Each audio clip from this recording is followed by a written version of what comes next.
एक नए video lecture के साथ मैं आलोक वर्मा आपको बहुत बहुत स्वागत करता हूं। दोस्तों आज हम पढ़ने वाले हैं बहुत ही इंपॉर्टेंट, बहुत ज़्यादा ज़रूरी, ये ऐसा टॉपिक है जो आपको आज आ गया तो निश्चित है आपके बोर्ड परीक्षा में नंबर कम नहीं आने वाले हैं। ठीक है, जो आप छोटी छोटी गलती करते हो, एक दो नंबर की जो लड़ाई होती है ना भाई, एक एक दो दो नंबर की मार है, छोड़ना नहीं आपको। ठीक है, प्रेपोजिशन बच्चे कई बार गलत करते हैं लगाने में, भरने में, जो भी आता है, चाहे हाई स्कूल के बच्चे हो या इंटर के स्टूडेंट्स हो, उनमें आते हैं प्रेपोजिशन। तो आज मैं आपको सिखाने वाला हूं प्रेपोजिशन एट, इन और ऑन के बारे में। वैसे तो इनके यूजेस बहुत तरह से होते हैं, बहुत ज़्यादा यूज आपको देखने को मिलता है, लेकिन आज हम जो सीखने वाले इन प्रेपोजिशन को समय में और स्थान के बारे में सीखेंगे कि इन प्रेपोजिशन का इस्तेमाल जब हम टाइम के लिए करते हैं और प्लेस के लिए करते हैं तो कैसे करते हैं। ठीक है, कहाँ यूज करते हैं, एकदम सही इस्तेमाल आज हम सीख जाएंगे। जो भी तक गलतियां हो रही थी आपसे, अब शायद दोबारा ना हो। यदि आपने वीडियो को पूरा वॉच कर लिया तो दोबारा गलती नहीं होगी, इस बात की गारंटी मेरी है भाई, भरोसा करिए, trust me guys. So please watch, पूरा वीडियो वॉच करिए। ठीक है, तो चलिए पढ़ते आज हम इस प्रेपोजिशन एट, इन, ऑन के बारे में, जिनमें आज हम सीखने वाले हैं इनका प्रयोग टाइम और प्लेस के लिए। ठीक है, तो सबसे पहले आज हम सीखेंगे टाइम के लिए, और टाइम के लिए तीन तरह से इसको निर्धारित किया गया है। पहला टाइम में क्या होगा, at is used for a precise time.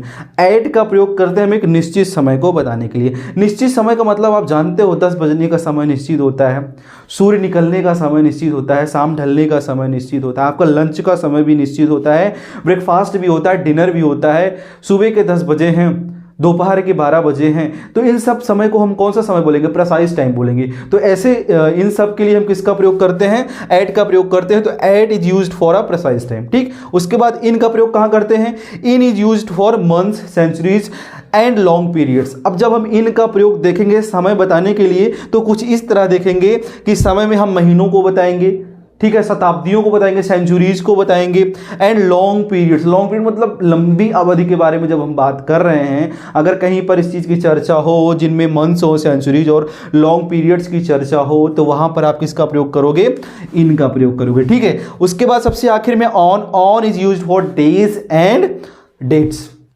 On का प्रयोग आप क्या बताने के लिए करने वाले हो, डेज एंड डेट्स। समझ रहे हैं, आप तारीख का जब ऐलान करोगे या तारीख देखोगे कहीं पर लिखी है, तब आपको ऑन का यूज करना है।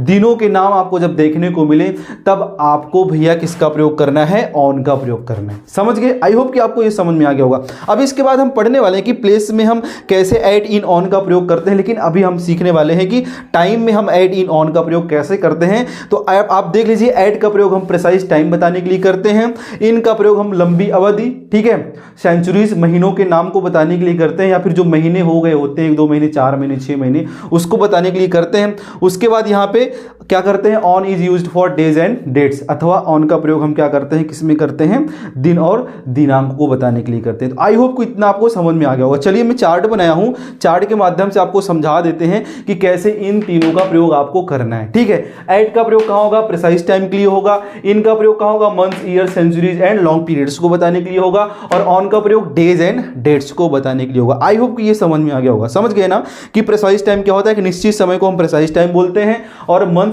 महीनों को, ईयर्स सालों को, सेंचुरीज शताब्दियों को, एंड लॉन्ग पीरियड्स मतलब लंबी अवधि। ठीक है, बहुत ज्यादा लंबा समय हो जाता है तो उसको क्या बोलते हैं, लॉन्ग पीरियड से बोलते हैं। तो उनके लिए हम किसका प्रयोग करने वाले, इनका प्रयोग करने वाले हैं। अगर ऑन का प्रयोग आप देखो तो डेज एंड डेट्स है। डेज का मतलब आप दिन की बात हो गई और तारीख की बात हो गई, तो वहां पर आप किसका प्रयोग करोगे, ऑन का प्रयोग करोगे। जैसे एट के बारे में चर्चा करते हैं तो देखते हैं एट क्या बता रहा है, प्रिसाइज टाइम बता रहा है। और प्रिसाइज टाइम में क्या होता है कि निश्चित समय में क्या होता है, जैसे एट 2 o'clock। अब 2 o'clock का मतलब नहीं सिर्फ 2 ही बजेंगे भाई, 3 o'clock भी होगा, 4 o'clock भी होगा, सुबह के 8 AM भी होंगे और शाम के 4 PM भी होंगे। तो ये भी एक निश्चित समय है। इस कंडीशन को जब आप देखो कहीं ये चीज लगा हो तो आप क्या करोगे, एट का प्रयोग करोगे। अब नून यानी नून का दोपहर का टाइम होता है, वो भी एक निश्चित समय होता है। सनराइज जब सूर्य निकलता है वो भी समय क्या होता है, कि निश्चित होता है। एट द मोमेंट मतलब किसी भी पल, किसी भी क्षण की बात की जाए तो वो भी समय क्या होता है, एक निश्चित समय होता है। तो वहां पे आप किसका प्रयोग करोगे, एट का प्रयोग करोगे। एट का मतलब होता है एक निश्चित समय। निश्चित समय का मतलब जब घड़ी का सुई का इशारा एक निश्चित समय की तरफ कर दे, पॉइंट ऑफ टाइम बता दे, तब वहां पे किसका यूज करना है, एट का यूज करना है। फॉर एग्जांपल मैंने लिख दिया एट 2 o'clock। अब 2 o'clock का मतलब 2 बजने का ही नहीं, और भी बजते हैं तो उनको भी आप जोड़ सकते हो। एट 11:30 10:30 AM 11:30 AM के साथ साथ आप 8 AM भी कर सकते हो, 9 AM भी कर सकते हो, 7:30 AM भी कर सकते हो, ठीक है। उसके बाद एट नून का मतलब दोपहर का टाइम होता है, आफ्टरनून भी होता है, मॉर्निंग भी होता है, इवनिंग भी होता है, ठीक है। तो वहां पे आप एट का यूज करोगे। सनराइज का टाइम क्या होता है? जब सूर्य उगता है, जानते हो सूर्य उगते समय क्या होता है? सनराइज होता है, तो वहां पे एट सनराइज कर सकते हो। चलिए अब इन में देख लेते हैं। इन का यूज हम महीनों के लिए करते हैं, जैसे इन मई क्या है? महीना है। इन जुलाई क्या है? महीना है। इन अगस्त क्या है? महीना। इन सितंबर क्या है? महीना है। तो यहाँ पे हम इन का प्रयोग करेंगे। इन समर का मतलब गर्मी भैया। इन जो भी आपका विंटर आ रहा है, विंटर, समझ गए? इन समर, इन विंटर, वहां पर आप इन का प्रयोग करोगे जब आपको मौसम के बारे में जिक्र करनी हो। अगर आपको क्या बताना हो? सन 1999, इन 1999, इन 2005, इन 2010, इन 2011। इंडिया वर्ल्ड कप कब जीती? इन 2011 यानी कि 2011 में। इन 2015 कोरोना कब आया? इन 2020। तो ये चीजें आपको समझ में आ रही है ना कि इनका प्रयोग हमें कहां करना है। उसके बाद in the past and future, भविष्य में, भूत में, तो यहां पर भी आप किसका इस्तेमाल करोगे? इनका इस्तेमाल करोगे। इन द नेक्स्ट सेंचुरीज, मतलब आप भैया अगर आपको 100 साल बीत जाए उसके बारे में बात करनी हो तब भी आप वहां पे किसका यूज करने वाले हो? इनका प्रयोग करोगे। आई होप कि आपको चीजें समझ में आ रही होंगी, इसलिए मैंने चार्ट बना दिया है कि ताकि आपको चीजें एकदम बारीकी से समझ में आ जाए, आपको अब भविष्य में कभी इससे रिलेटेड कोई समस्या ना हो पाए, ठीक। चलिए ये वाला देखते हैं क्या लिखा है। ऑन डेज एंड डेट्स, समझ रहे? जब भी आप दिन और दिनांक के बारे में चर्चा करेंगे तब आप ऑन का प्रयोग करेंगे। जैसे ऑन संडे, ऑन ट्यूसडे, अर्थात बोलो तो यार संडे टू सैटरडे की बात जब भी हो, दिन की बात जब भी हो, तो आप वहां पे किसका प्रयोग करने वाले हो? ऑन का प्रयोग करोगे। एंड इसको देख लेते हैं। ऑन 6 मार्च, क्या लिखा है? ऑन 6 मार्च। यहाँ पे महीने का नाम का जिक्र हुआ है, पर सबसे पहले क्या आया है? एक तारीख है, ये 6 मार्च यानी 6 मार्च। तो 6 मार्च की बात होगी तब किसका प्रपोजिशन यूज होने वाला है? ऑन का प्रयोग होगा। ऑन माई बर्थडे, मेरे जन्मदिन पर, ठीक है। तो यहां पे अपने जन्मदिन के बारे में बात की गई है तो ऑन का प्रयोग होगा, ठीक है। ऑन न्यू ईयर इवनिंग, नए साल के शाम पर भी आप किसका इस्तेमाल करने वाले हो? ऑन का यूज करोगे। आई होप कि चीजें आपको समझ में आ गई होंगी कि हम ऐड का यूज, इन का यूज और ऑन का यूज कैसे और कहां करेंगे। मैंने एग्जाम्पल्स आपको दे दिए। चलिए कुछ चीजें यहां पर हम देख लेते हैं। चार्ट में आपने देख लिया, कुछ एग्जाम्पल्स आप देखते हैं जो फिल इन द ब्लैंक्स होगा, यानी कि जो खाली जगह हो उसको भरना होगा। पहला है आई हैव अ मीटिंग, ठीक है। I have a meeting 10 AM। अब 10 AM का समय क्या है? निश्चित है। ये क्या है? निश्चित ही तो है। अब इसका इस्तेमाल देखो कहां कर रहे हैं हम? एट का प्रयोग प्रिसाइज टाइम में, और ये 10 AM जो है आपका प्रिसाइज टाइम ही तो है। अब यहाँ पे आप क्या भरोगे भैया? एट भरना है। क्या भरना है? यहाँ पे एट को भरना है, तो यहाँ पे लिख दीजिए सीधा एट। तो यहाँ पे ये वाला सही है। नेक्स्ट, हिज बर्थडे इज 26 अप्रैल, ठीक है ना। हिज बर्थडे इज 26 अप्रैल। अब यहाँ पे 26 अप्रैल की बात हुई है तो ऑन में आएगा, इन में आएगा कि एट में आएगा? आपने देख लिया होगा, जहां पे हम तारीख की बात कर रहे हैं, 26 की बात कर रहे हैं, इसका मतलब इसमें क्या भरा जाएगा? ऑन का प्रयोग होगा। ये देखो ऑन आपका सही है। नेक्स्ट देख लेते हैं। डू यू वर्क संडे, क्या तुम संडे को काम करते हो? तो यहां पे संडे क्या है भैया? क्या है? दिन का नाम है कि नहीं है? हाँ जी हाँ, बिल्कुल है। तो यहां पे क्या भरा जाएगा? ऑन भरा जाएगा। चलिए नेक्स्ट देख लेते हैं। आई विल मीट यू, मैं तुमसे मिलूंगा। द समर, गर्मी में मिलने की बात कर रहा है, तो गर्मी में मिलने की बात होगी तो भैया क्या है? ये गर्मी का एक महीना होता है। तो यहां पर देखो लिखा समर लिखा है ना। तो चलिए यहां पे हम कर लेते हैं। आई होप कि आपको चीज़ें समझ में आ गई होंगी कि हम एट, इन, ऑन का प्रयोग कहाँ और किस वे में करेंगे और इसके सही यूजेस क्या हैं। ठीक है दोस्तों, तो आशा करते हैं कि आपको ये समझ में आ गया होगा। तो ये हम सीख लिए कि कैसे हम टाइम के लिए एट, इन, ऑन का प्रयोग करते हैं। चलिए अब देखते हैं कि हम प्लेस के लिए एट, इन, ऑन का प्रयोग कैसे करते हैं। दोस्तों प्रीपोजिशन की इस क्लास में हम देख रहे हैं एट, इन, ऑन का प्रयोग, जो कि बहुत ज़्यादा इंपॉर्टेंट है। और अभी हम सीखने वाले हैं कि एट, इन, ऑन का प्रयोग हम एक स्थान को बताने के लिए कैसे करते हैं। ठीक है, कई बार आपने देखा होगा कि टाइम के लिए एट इन ऑन का प्रयोग होता है और सेम वैसे ही एट इन ऑन का प्रयोग होता है प्लेस बताने के लिए। तो प्लेस बताने के लिए कई तरीके से इसका यूज होता है, बड़ी बारीकी से हमको समझना है कि एट इन ऑन का प्रयोग प्लेस बताने के लिए, स्थान के लिए हम कैसे, किस जगह और सही तरीके से कैसे करेंगे। ठीक है दोस्तों, तो वीडियो को पूरा वॉच करना है, स्किप नहीं करना है, मस्ट वॉच वीडियो है। आपको इससे लेकर जो भी समस्या होगी आज दूर हो जाने वाली है। ठीक है दोस्तों, तो वीडियो को पूरा वॉच करिए और सीखने वाले हम देखते हैं कि कैसे हम स्थान को बताने के लिए एट, इन और ऑन का प्रयोग करते हैं। ठीक है, और अब देखते हैं कि हम एट का यूज, इन का यूज और ऑन का यूज कैसे करते हैं। जैसे कि लिखा है कि at is used for a point. Point का मतलब क्या होता है? पॉइंट का मतलब ये होता है कोई एक निर्धारित जगह होती है, एक पॉइंट बताया जाता है कि अगर आपसे कोई पूछे कि आप कहाँ हो तो आप ऐसे नहीं बता सकते हो मैं यहीं पे हूँ। आप क्या बताओगे? एक पॉइंट बताओगे, एक जगह के नाम बताओगे जिसके बारे में उसको परिचित, अगर वो उससे परिचित होगा तो ठीक, नहीं परिचित होगा तो वो पूछ लेगा। तो क्या करते हो? आप पॉइंट का नाम बता दो, बोलते हो मैं पेट्रोल पंप पर हूँ, ठीक है, मैं इसकी दुकान पर हूँ। समझ रहे नहीं समझ रहे? तो ये पॉइंट हो गया। उसके बाद इन का प्रयोग, in is used for a enclosed place. Enclosed का मतलब चारों तरह से घिरा हुआ स्थान जो होता है, जो चारों तरह से घिरा हुआ स्थान होता है, ठीक है, उनको इनक्लोज्ड स्पेस बोलते हैं। ठीक है, वहां पर हम इन का प्रयोग करते हैं। उसके बाद तीसरा देख लिया, on is used for a surface. Surface का मतलब ये आप हथेली मेरी देख रहे हो, ये क्या है? एक सरफेस है।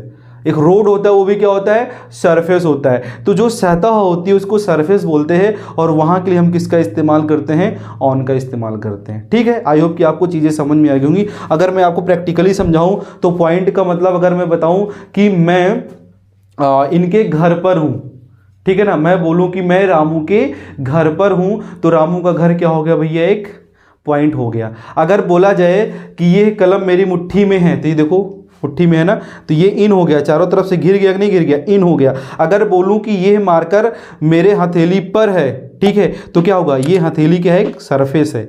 हथेली क्या है? सरफेस है, इसके ऊपर रखा गया। अगर इसके ऊपर है तो ऑन लगेगा, इसके अंदर है तो इन लगेगा। आई होप कि आपको चीजें समझ में होंगी। अगर चारों तरफ से चीजें अगर घिरी हैं तो इन लगेगा। अगर ऐसे हो जाए, देखो सरफेस पर ये मार्कर रखा गया ना, तो अब क्या हो जाएगा? यहाँ पे ऑन का प्रयोग होगा। और एट का मैंने बता दिया कि अगर आप किसी के घर पे हो तो उसके घर के बारे में बताओ, मैं इनके घर पर हूं, तो वो पॉइंट हो जाएगा। तो आशा करते हैं कि आपको समझ में आ गया होगा। ठीक है, तो चलिए देखते हैं हम चार्ट के माध्यम से ऐड का यूज, इन का यूज और ऑन का यूज। ऐड का यूज जब हम पॉइंट के लिए करते हैं तो ऐट द कॉर्नर, कॉर्नर का मतलब किनारे, ठीक है। At the bus stop, bus stop पर भैया एक भी एक पॉइंट है। आप कहाँ पर हो भैया? मैं बस स्टॉप पर हूँ। कहाँ पर भैया? इस किनारे पर हूँ। कहाँ पे? At the door. कहाँ पर हो भैया? देखो देखो मैं दरवाजे पर हूँ, तो डोर का यूज कर लेना, तो डोर एक पॉइंट है। उसके बाद एट द एंट्रेंस, भैया तुम कहाँ हो? मैं तुमको बहुत खोज रहा हूँ। अरे आई देख लो यार, मैं इस एंट्रेंस पे खड़ा हूँ जहाँ पे बारात आने वाली है, जो उसका मेन गेट लगा हुआ एंट्रेंस पॉइंट है, भैया वहीं पर आ जाइए। तो एंट्रेंस क्या हुआ? एक पॉइंट हो गया। एट द क्रॉस रोड, देखो क्रॉस रोड बनता है, आप मुझे बताइए क्रॉस रोड होता क्या है? ठीक है, तो क्रॉस रोड भी एक पॉइंट होता है, तो वहां के लिए भी आप इसका इस्तेमाल करोगे, एट का प्रयोग करोगे। और मुझे कमेंट में बताइए कि क्रॉस रोड्स कहते हैं किसे हैं। ठीक है दोस्तों, तो नेक्स्ट देखते हैं इन का प्रयोग। इन का मतलब इनक्लोज्ड स्पेस।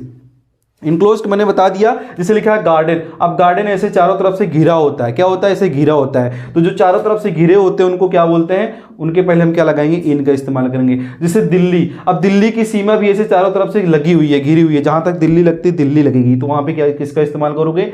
इन का इस्तेमाल करोगे। इंडिया, अब इन इंडिया, इंडिया भी बहुत बड़ा है, इंडिया के बीच में हम लोग रह रहे हैं, हमारा राज्य, हमारा जिला है, ठीक है, तो इंडिया का भी चारों तरफ से सीमाएं से लगी हुई हैं, तो इनक्लोज्ड स्पेस है, तो वहां पर भी इन अ बॉक्स। अब जो बॉक्स होगा ऐसे ही होगा ना, बॉक्स चारों तरफ से घिरा होगा, तो वहां पे किसका प्रयोग करेंगे हम? इन का प्रयोग। कार जो होती है, कार भी ऐसे चारों तरफ से भैया क्या होती है? घिरी होती है, चारों तरफ से बंद होती है, उसका चारों तरफ देखो से लगा होता है ना, लक्ष्मण रेखा खींची होती है ना, वहीं तक कार लगती है जहां तक कार बना हुआ है उसका ढांचा, तो वहां पर इनका प्रयोग करेंगे। इन आ बिल्डिंग, अब कोई बिल्डिंग बनी है, कोई बिल्डिंग बनी ना, उसके अंदर आप हो तो किसका प्रयोग करने वाले हो? आप इनका प्रयोग करने वाले हो। ठीक है, आई होप की चीजें आपको समझ में आ रही होंगी। चलिए ऑन का इस्तेमाल देखते हैं। सरफेस, सरफेस देखो ये बोर्ड लगा हुआ है, ये सरफेस है, हम इस पर लिख रहे हैं, ऑन बोर्ड होगा, ठीक है ना, हम बोर्ड पर लिख रहे हैं। ऑन द वॉल, अगर कोई दीवार है, दीवार पर यदि आप हो, सपोज दैट ये दीवार है और दीवार पर आप हो, तो यहाँ पे एक सरफेस होता है, दीवार पर आप खड़े हो, ठीक है। ऑन द डोर, दरवाजा होता है ना, दरवाजे पर कोई चीज रखी है तो ऑन द डोर हो जाएगा। ऑन द कवर, आप मोबाइल की कवर लिए हो, कवर इस पे लगी है, समझ लो मोबाइल है, ये कवर है, इसके ऊपर कुछ रख दो तो कवर के ऊपर रखना एक सरफेस, कवर क्योंकि एक सरफेस की तरह होता है, कवर कैसा होता है? सरफेस की तरह होता है। कवर पर कोई चीज रखते हो तो on surface, on the cover हो जाएगा, ठीक है। उसके बाद ऑन द फ्लोर, फ्लोर आपका जो भी फर्श होता है जिस पे आप खड़े होते हो, आपके घर का जो फर्श होता है, तो ऐसे इस तरह बना होता है ना, देखो ये फर्श है आपकी, है तो फर्श भी एक क्या होती है? एक सतह होती है। तो इस सतह को बताने के लिए किसका इस्तेमाल करेंगे? ऑन का प्रयोग करेंगे। अब ये देखो कारपेट, कारपेट होती है ना जो मैट की टाइप होती है, बिछाई जाती है, वो भी एक सतह की तरह होती है, ठीक है। तो वो भी एक सतह है। सतह के लिए भी किसका इस्तेमाल करने वाले हम? ऑन का प्रयोग करेंगे। वैसे आता है पेज, आपका कोई भी क्या बोलते हैं, नोट्स है या फिर कोई बुक है, उसका कोई पेज होता होगा, पेज भी देखो ऐसे होता है, ऐसे होता है ना, ठीक। ये आपका पेज है, पेज भी एक सरफेस होता है, समझ गए। तो आई होप कि आपको ये चीजें आपको समझ में आ गई होंगी कि एट का प्रयोग हम पॉइंट बताने के लिए करते हैं, इनका प्रयोग एक घिरे हुए स्थान को बताने के लिए करते हैं, ऑन का प्रयोग ऐसे सरफेस बताने के लिए करते हैं, सतह को बताने के लिए करते हैं, ठीक है। तो चलिए कुछ एग्जांपल्स देखते हैं। एग्जांपल्स को आप देख लीजिए, आप कर भी सकते हो, मैं फिर भी मैं बताने वाला हूं, ठीक है। लिखा क्या है? Ramu is waiting for you bus stop, ठीक है ना। क्या लिखा है? Ramu is waiting for you bus stop. तो यहां पर क्या होगा भाई? बस स्टॉप के लिए किसका इस्तेमाल करने, किसका इस्तेमाल करने बताओ? एट द बस स्टॉप हो गया ना। क्या लिखा गया? एट द बस स्टॉप हो गया। नेक्स्ट देखते हैं, डू यू लिव। अब डू यू लिव का मतलब भैया ये इंडिया है, एट तो लगेगा नहीं, ऑन तो लगेगा नहीं, क्या लगेगा? इन का प्रयोग होगा। Do you live in India, क्या तुम इंडिया में रहते हो, ठीक है। तो यहां पे इसको भी लगाना पड़ेगा। उसके बाद माई नेम इज द, क्या होगा? My name is the cover of the book. तो एट का यूज होगा, ऑन का होगा कि एट का? बताओ किसका होगा? एट का होगा, इन का होगा कि ऑन का होगा? बुक क्या है? कवर क्या है? देखो कवर मैंने दिखाया भी, कहीं कुछ लिखा होगा ना, देखो यहाँ पे कवर लिखा है। तो कवर के लिए किसका इस्तेमाल करोगे? My name is on the cover of the book, मेरा नाम इस कवर के यानी बुक के कवर पर है, ठीक है। तो आशा करते हैं कि आपको ये चीजें समझ में आ गई होंगी, ठीक है दोस्तों। अगर समझ में आया है वीडियो को लाइक करिए, अपने दोस्तों को भी शेयर करिए, कमेंट करिए, नहीं समझ में आया तो कमेंट करिए, ठीक है। अगर अभी तक आपने चैनल को सब्सक्राइब नहीं किया तो चैनल को सब्सक्राइब जरूर कर लिया करें मेरे भाई, ठीक है। चैनल को जरूर सब्सक्राइब कर लिया करें, इससे क्या होता है ना, हमारा भी मनोबल बढ़ता है। लाइक आप करते हैं तो लगता है कि यार हम सही दिशा में जा रहे हैं, ठीक है। तो आप सपोर्ट अपना बना कर रखिए। आशा करते हैं कि आपको प्रीपोजिशन की ये क्लास समझ में आई होगी, ठीक है दोस्तों। मिलते हैं नेक्स्ट वीडियो में कुछ नए टॉपिक के साथ जो आपके लिए हो बहुत ज़्यादा ज़रूरी, जो आपकी परीक्षा में अच्छे स्कोर दिला सके, मैं वही चीज़ लेकर आने वाला हूँ, ठीक है दोस्तों। मिलते हैं नेक्स्ट वीडियो में, तब तक के लिए दीजिए मुझे विदा। जय हिंद।